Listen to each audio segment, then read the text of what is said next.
Punjab Khyber Pakhtunkhwa assembly तहलील करने के फैसले पर अब तर्जुमान इलेक्शन कमीशन का रद्द-ए-अमल भी आ गया है और इलेक्शन कमीशन का ये कहना है कि अगर पीटीआई की जानिब से पंजाब और खैबर पख्तूनख्वा की असम्बलियां तहलील भी की जाती हैं तो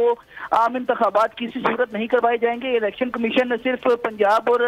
खैबर पख्तूनख्वा की जो असम्बलियां इंतखाबात कराएंगे, इस हवाले से अब इलेक्शन कमीशन की जानिब से जो इंतखाबात का तखमीना है वो भी बता दिया गया है और इलेक्शन कमीशन का ये कहना है कि खैबर पख्तूनख्वा और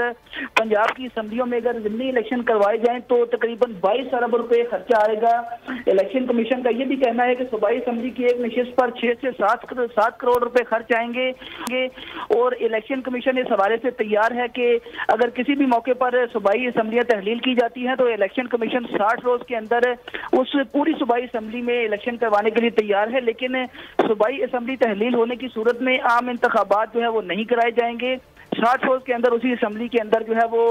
पूरी असम्बली के अंदर ज़िमनी इंतखाबात करा दिए जाएंगे, जिसका तखमीना अब इलेक्शन कमीशन की जानिब से जो है फराहम कर दिया गया है और ये बता दिया गया है कि 22 अरब रुपए में जो है वो इन पर इंतखाबात कराए जा सकेंगे। और इलेक्शन कमीशन का मजीद ये भी कहना है कि ये ज़रूरी नहीं कि कौमी असम्बली और सूबाई असम्बली के इंतखाबात इकट्ठे करवाए जाएं, ये अलग अलग भी करवाए जा सकते हैं। तो अब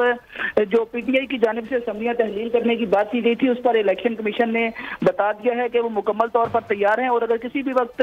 पंजाब और खैबर पख्तूनख्वा की असम्बली तहलील की जाती है तो इलेक्शन कमीशन 60 रोज के अंदर इन दोनों असम्बलियों पर इंतखाबात कराने के लिए तैयार है। लेकिन आम इंतखाबात